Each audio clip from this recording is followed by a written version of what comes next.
2:17 p.m., Caribbean Sea.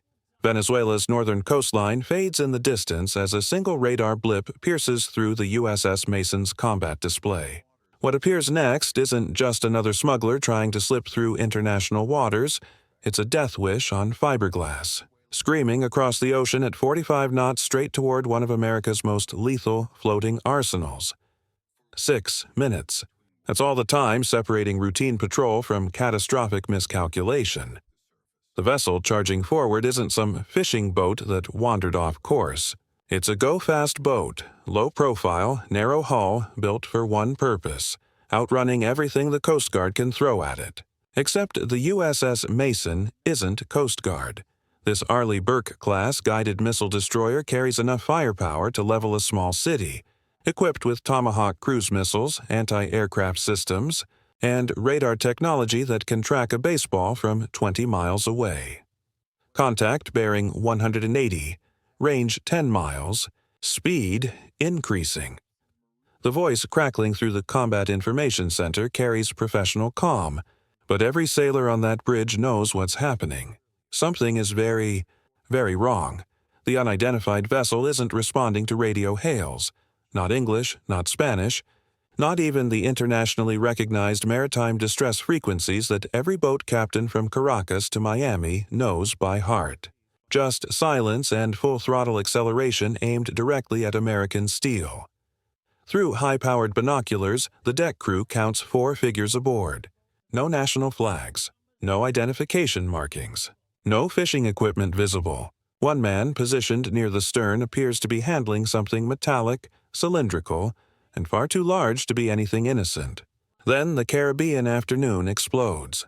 Sudden flash erupts from the go-fast boat's interior. White smoke, billowing before the entire vessel disintegrates, in a fireball that sends debris, cascading across the water like deadly confetti. The shockwave ripples outward as flames consume what's left of the hull, and for several heart-stopping seconds, every person on the Mason's bridge believes they've just survived an attack. But the combat sensors tell a different story. The explosion originated from inside the drug boat itself. No incoming missile, no torpedo wake, no evidence of hostile fire from any direction. The target just spontaneously combusted barely 500 yards from a United States warship. The Mason holds its course while wreckage drifts and burns across the Caribbean current. Black smoke spirals into the tropical sky, and one question cuts through the chaos like a blade. Did the U.S. Navy just neutralize a genuine threat? Or did they just witness something far more complicated and dangerous? By 2:24 p.m., the destroyer's engines idle low as radar operators replay the footage in slow motion. Track Sierra 041 never fired a weapon. The explosion appears to have detonated. From within the vessel's cargo hold, either catastrophic, equipment failure, or something volatile that wasn't supposed to ignite under any circumstances. This isn't just bad optics. This is the beginning of an international incident that will dominate headlines from Washington to Caracas. Less than 2 hours before the explosion, the Mason had received explicit orders from U.S. Southern Command. Intercept suspected narcotics vessels operating east of Los Roques Archipelago. The directive was part of Operation Marlin Shield, an aggressive American anti-trafficking campaign targeting go-fast boats and semi-submersible submarines ferrying cocaine toward Dominican Republic and Puerto Rico distribution networks. According to Reuters, Pentagon officials would later describe the encounter as lawful action against a hostile vessel linked to narco-terrorism. But here's the problem.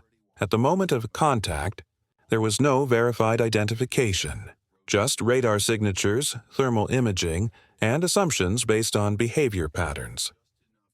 The Mason's ANSPS-73 surface search radar first detected the target at 2:11 p.m., maintaining position 8 nautical miles out, hugging the edge of Venezuelan territorial waters like a shadow trying not to be noticed. When the boat refused to respond to radio challenges, Navy protocol kicked into gear with mechanical precision. Step 1. Hail the vessel on all frequencies. Step 2. Attempt visual identification using long-range optical cameras. Step 3. broadcast warnings on international maritime safety channels. When all three attempts failed to produce any response, the Mason's bridge crew shifted to defensive posture, arming the 25mm Bushmaster autocannon and activating FLIR, the forward-looking infrared camera system designed to see through darkness, smoke, and deception. Through the thermal feed, the image crystallized with disturbing clarity. 4 individuals on deck with minimal visible equipment, no national markings anywhere on the hull, and what appeared to be long cylindrical packages stacked near the stern. Exactly the kind of cargo profile that Navy intelligence associates with high-value narcotic shipments worth millions on American streets. Then came the moment that transformed suspicion into crisis. The suspect vessel suddenly altered course, turning directly toward the Mason with no deceleration, no evasive maneuvering, no indication of retreat. Bearing steady, CPA under 500 yards, an operator called out, using Navy terminology for closest point of approach. That's suicide range for any smuggler trying to avoid detection. Professional traffickers run from warships. They don't charge them head-on. At 2:21 p.m., the Mason broadcast one final warning in Spanish. Unknown vessel, you are entering a U.S. Navy exclusion area. Heave to and prepare for inspection. Nothing. No signal lights. No reduction in speed. Just the sharp whine of twin outboard engines pushed beyond their limits, aimed like a battering ram at an American destroyer displacing 9,000 tons. Inside the bridge, tension coiled like a spring ready to snap. "What's the plan if they ram?" someone asked. The captain's response was measured but firm. "We don't assume intentions. We verify." The MH-60R Seahawk helicopter, call sign Romeo 21, lifted from the aft flight deck within seconds, its advanced camera systems locking onto the go-fast boat from 300 feet altitude. From that aerial perspective, the recklessness became undeniable. The vessel's bow bounced violently through heavy surf with no attempt at evasive action, no distress signals, no indication of mechanical failure. Then the infrared feed captured it in perfect detail, the burst of light from the boat's aft section followed by total structural disintegration. The helicopter crew circled twice, confirming widespread debris and floating wreckage. No hostile fire detected. No outgoing projectiles. No secondary detonations suggesting stored weapons. This wasn't combat. This was catastrophe. Within 60 minutes, U.S. defense officials briefed journalists, characterizing the incident as a precision strike on a narco-terrorist vessel, despite the fact that video footage clearly showed zero engagement from Mason's weapons systems. That same evening, Defense Secretary Pete Hegseth confirmed 4 fatalities and framed the event as part of an expanding maritime campaign to disrupt transnational criminal networks operating in Caribbean waters. But among the Mason's crew, there was no victory celebration. Every sailor aboard understood the uncomfortable truth staring back from their sensor logs. That explosion didn't originate from American ordnance. It came from whatever that boat was carrying. And that reality meant one of 2 equally disturbing possibilities. Either the Navy had just intercepted a genuinely lethal shipment moments before it reached American shores, or someone had just blown up the wrong target while the world watched. By 3:02 p.m., the Mason's flight deck transforms into controlled chaos. Helicopter rotors thunder overhead, radio communications crackle with encrypted traffic, sailors sprint to their designated stations. The go-fast boat has been reduced to burning fragments scattered across the Caribbean surf, but Navy doctrine doesn't end with destruction. Every second following contact matters as much as the strike itself. The Mason's Seahawk, Romeo 21, banks low over the debris field, its multi-sensor optical pod scanning the water with mechanical precision. What the aircrew observes is grimly conclusive. Shredded fiberglass hull sections, scorched metal components, and 4 life jackets floating face down. None inflated. None showing signs of use. The pilot's report crackles back to the ship. No survivors visible. Possible fuel fire still active. Inside the Combat Information Center, Operators methodically tag every piece of floating debris on radar displays. Each fragment is photographed, GPS logged, and transmitted to Fleet Command through the Navy's Cooperative Engagement Capability Network. Within minutes, intelligence analysts at Southern Command headquarters in Florida are viewing identical real-time footage, and Pentagon leadership demands immediate answers. The first official statement, released through Reuters, claims the target was carrying narcotics and explosive materials, linked to regional trafficking operations. But, according to the Mason's own sensor logs, no contraband was ever physically confirmed before the explosion occurred.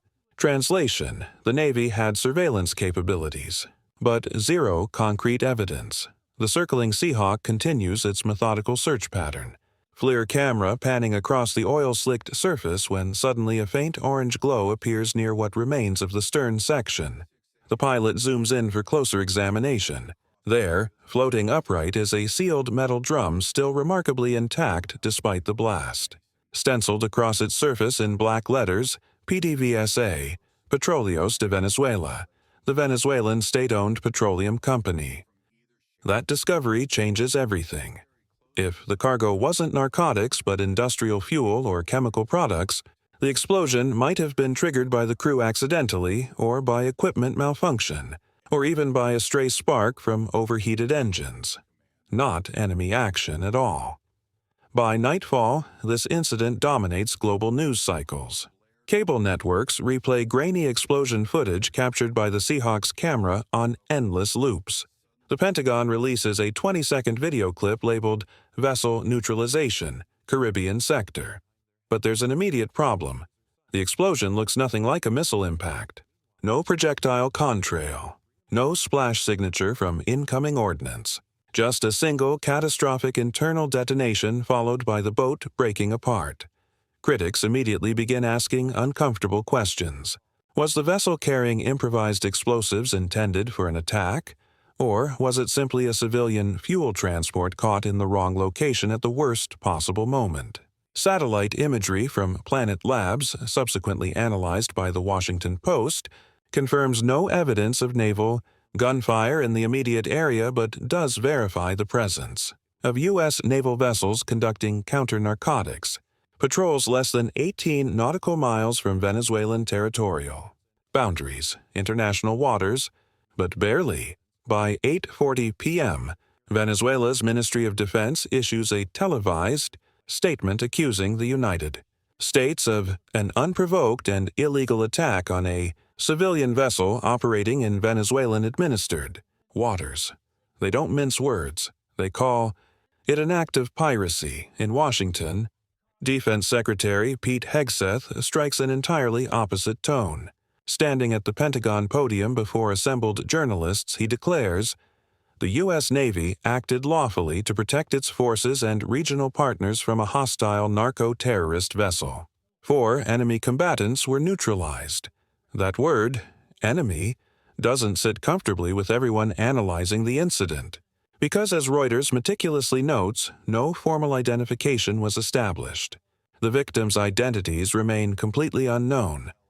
Back aboard the Mason, sailors replay the thermal footage for the 10th consecutive time, searching for clarity in the pixels. One freeze frame shows a haunting image: a man standing near the stern, both arms raised and waving frantically seconds before the blast, an internationally recognized distress signal. If that interpretation is accurate, the entire narrative collapses. The ship's official logs record it clinically. Contact Sierra 041, destroyed by internal explosion. No hostile fire observed, investigation pending. But in private conversations among the crew, a different story circulates. One they'll never state officially, one that will haunt some of them for years. That boat wasn't attacking. It was asking for help, and the U.S. Navy just transformed it into the biggest diplomatic crisis in Caribbean waters since the 1989 invasion of Panama. By the following morning, October 4, 2025, the explosion off Venezuela's coast has metastasized from tactical incident into full-blown diplomatic catastrophe. The United States frames it as successful anti-narcotics interdiction. Caracas calls it cold-blooded murder. At 9:10 a.m., Venezuelan President Nicolás Maduro appears on state television, positioned deliberately in front of a Venezuelan Navy patrol vessel. His message is simple and incandescent with rage. The United States has violated our sovereignty and killed Venezuelan civilians in cold blood. Within hours, Venezuela declares a state of maritime emergency, deploying coastal patrol boats and scrambling fighter jets along the strategically vital Paraguaná Peninsula. State media broadcasts dramatic footage of sailors loading weapons and raising the national flag over docked warships, a calculated show of defiance against American military power. Meanwhile, in Washington, the Pentagon doubles down on its original narrative. According to Associated Press reporting, Defense Secretary Pete Hegseth insists the target was positively identified as a narco-terrorist vessel engaged in hostile maneuvering, adding that the explosion occurred during a lawful defensive action. That specific phrase, lawful defensive action, carries enormous legal weight under international maritime law. According to the UN Convention on the Law of the Sea, naval vessels may only employ lethal force in international waters when facing imminent threat to life or property.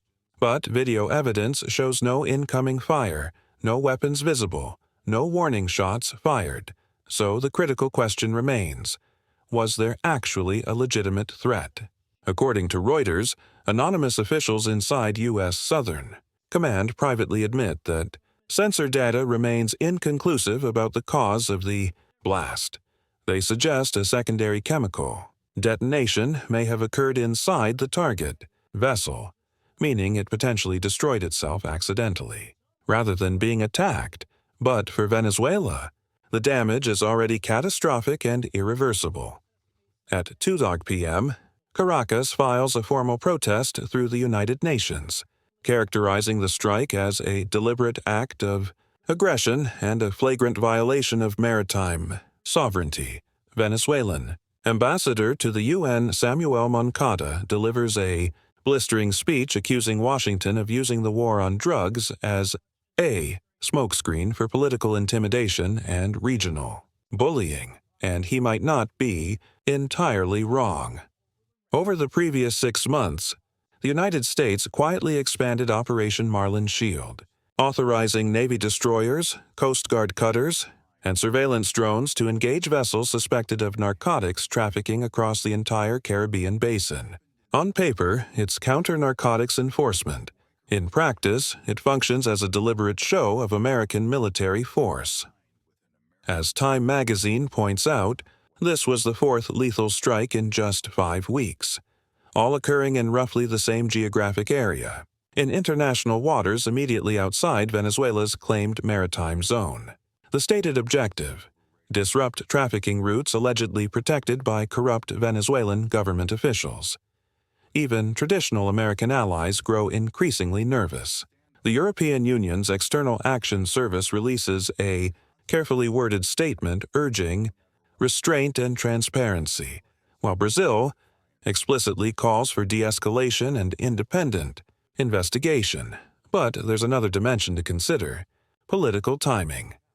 The strike occurs mere days after Washington imposed fresh sanctions on PDVSA, Venezuela's state petroleum company. And remember that metal drum recovered from the debris field, the one bearing PDVSA markings? Venezuelan officials now claim it was carrying fuel intended for civilian fishing vessels, a claim the Pentagon refuses to confirm or deny. So, while the United States insists it engaged a narco vessel, Caracas maintains America bombed a legitimate fuel supply boat serving coastal communities. Behind closed doors at the Pentagon, legal advisors are already conducting intensive reviews of the rules of engagement employed that afternoon.